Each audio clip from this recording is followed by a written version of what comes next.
Hello, I'm David Conger for Cognosea LLC. Our money system creates problems for us that we don't need to have, but Cognosea is creating software tools that enable regular people like you and I to solve economic problems for ourselves rather than relying on big business or big government. One way to solve those problems is by releasing complementary currencies. A complementary currency is a currency that you release alongside of your national currency. Complementary currencies are often designed for solving social problems, but they can also be released by businesses. To understand what a complementary currency can do, let's take a look at some that have actually solved major problems for the city of Curitiba in Brazil. Curitiba had a problem. It was growing rapidly. Most of that growth was in the form of shanty towns with dwellings made of wood frames and cardboard. The lanes between the shanties were very narrow, so the garbage trucks couldn't get in. As a result, garbage began to pile up. As you would expect under such circumstances, disease broke out. There was no money in the city's budget for new streets, fresh water, and sewers. Curitiba is in a lush area, so there was lots of cheap food available. Also, the city's bus system was underutilized because much of the population had no money for bus rides. Curitiba's mayor decided to create complementary currencies to solve the problem. The city started giving out bus tokens to people in exchange for pre-sorted, recyclable garbage. It also gave out plastic chits for paper and cartons. Both the plastic chits and the bus tokens were being used as a complementary currency. The plastic chits could be redeemed for inexpensive seasonal foods. The program was so successful that they decided to expand it. The schools had kids bring in cardboard and paper from the shanty towns and exchange them for school supplies and school lunches. This was important because the lack of school supplies was what was keeping many kids out of school. Also, the lunches that the kids got through the program was often the only real meal that they had during the day. The kids responded by picking the neighborhoods clean.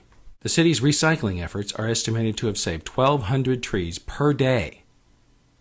People in the shanty towns used the bus tokens to ride buses downtown to where the jobs were. Employment among the general population went up extraordinarily.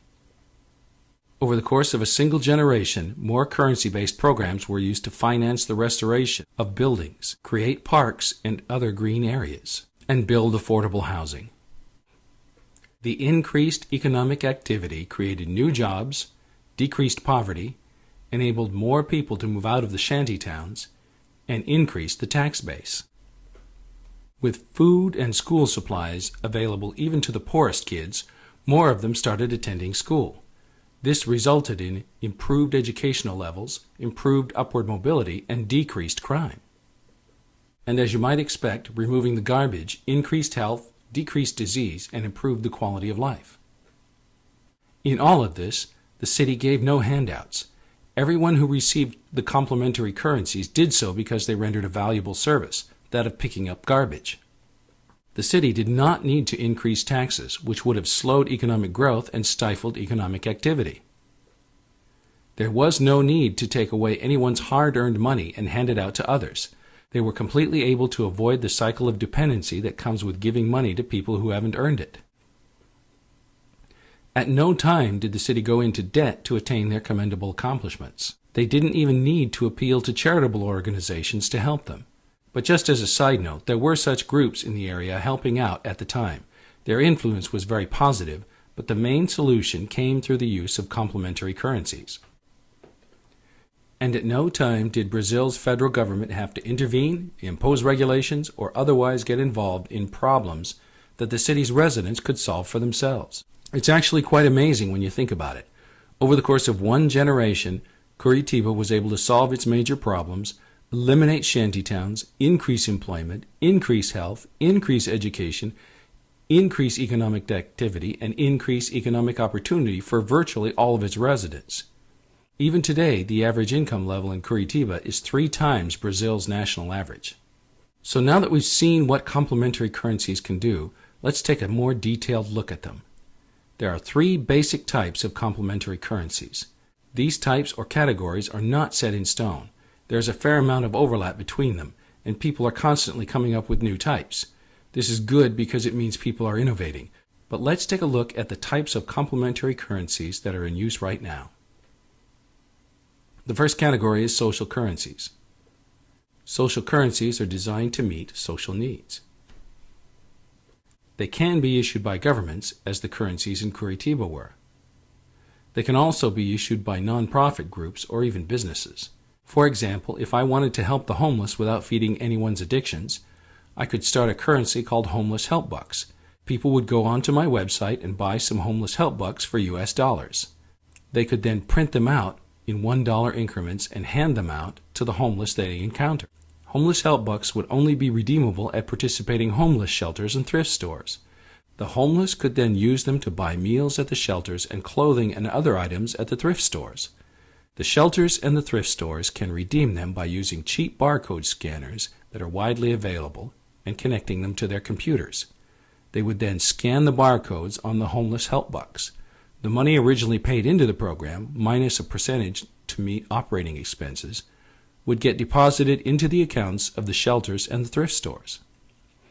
A simple currency enables people to help the homeless without having to worry about anyone using their charitable contributions to feed any addictions. Social currencies can be local or non-local. For instance, you could start a non-profit group that ran the Homeless Help Bucks program nationwide, or, as in Curitiba, Brazil, your social currency might be strictly local. Local governments can also issue complementary currencies. These can be social currencies, as we've seen. They can also be an effort by the local government to provide sound money. For instance, a local government can create a currency backed by bonds that it issues. The bond-backed currency is not legal tender, but it can be used within the locality to buy, sell, do business, and pay local taxes, but not federal taxes. Complementary currencies can be issued by businesses, and many of them are doing that right now. This includes everything from discount coupons to rewards cards. It also includes efforts like Amazon's Coin, which is a currency that it just released. Complementary currencies issued by businesses can be merchant-specific or industry-specific. Let's first take a quick look at business-oriented complementary currencies. Your business can issue a merchant-specific currency that is only redeemable by your business. Many big businesses do this already. As I've mentioned, Amazon has recently released a currency it calls Coin. Virtually every large grocery store chain has some sort of cashback or rewards card. These are complementary currencies. With the software produced at Cognizea, any business, no matter how large or small, can do the same. So merchant-specific currencies can be used as a rebate program, as in the case of cashback or rewards cards. You can also use them to incentivize purchases. Merchant-specific currencies increase customer loyalty, and you can use them to provide discounts on discontinued items. Merchant-specific currencies can provide uniform pricing worldwide. We don't really see a lot of industry-specific currencies yet, but the software created by Cognizea LLC enables just such a scenario. With an industry-specific currency, you may be able to optimize your supply chains. You could turn assets into currencies and leverage them for greater capitalization. Your assets may be goods that you've accumulated but not sold, or they may be bills that you have. For instance, suppose a gas station owner buys $1 million worth of gas at the beginning of the month. He can't pay for that until the end of the month.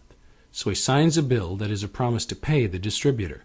The distributor could then sell the bill for 90% of its value to a third party in order to have the cash right now. The third party can buy up many such bills, which are promises to pay, turn them into a currency using our software, and do business with that currency. The currency disappears when the bill is paid, but at that point whoever holds the currency is the one who gets paid, so they have the cash instead. With industry-specific currencies, you can invent whole new ways of doing business that are completely unknown right now.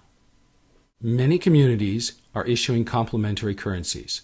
Some are using their local currencies for specific purposes, such as insulating small businesses against the sometimes devastating effects of globalization without resorting to dysfunctional protectionism.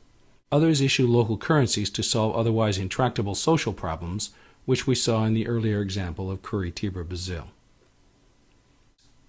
So basically, as we previously saw, local currencies can be social currencies. In this respect, the two categories overlap. And just to emphasize, both local currencies and social currencies are complementary currencies. The design of a currency can affect people's behavior. The Curitiba example shows this very clearly. Social currencies match unused resources and unmet demand. Governments don't mind if non-profit groups or even businesses issue these types of special-purpose currencies. Local currencies can be issued for reasons other than solving social problems. For example, local currencies can encourage people to spend in their communities. They can help local economies remain vital during recessions. They can also provide goods and services at a discounted rate. Local currencies can increase the capital available to entrepreneurs. Whether or not a local currency is issued by a government is perfectly legal. Government, business, or charitable organizations can issue them. As long as they are not designed to be a nationwide general-purpose currency like the dollar, you can do whatever you like. These currencies can solve problems without taxes, wealth redistribution, or increased government control. Right now, many people are concerned about having sound money. They rightly perceive the US dollar as being in a lot of trouble. Any entity that can issue a bond or similar financial instrument can issue a local currency that provides the region with sound money. For example, in the United States, it's illegal for states and cities to issue legal tender. But they can issue bonds. The bond ownership certificates can be digital. Digital bond certificates can have the same basic properties as currencies. In other words, a state can issue a digital currency with our software that is backed by bonds. The currency is not legal tender and would probably not be usable outside the state. But within the state, the citizens there would have access to stable money for as long as the state government managed the currency properly. Again, the bond-backed currency would not be legal tender, so it can't be used to pay federal taxes and fees. But that's okay. People can pay with or accept any kind of money that they want for local purchases if both parties agree to it. The municipality that issued the bond can accept the bond-based currency for taxes and fees. And if the local government accepts it, so will local merchants. Local government can control how much currency is in the market so there's no inflation. Here are some examples of local currencies. Currently, there are over 4,000 such local currencies in circulation worldwide, many of them in the United States.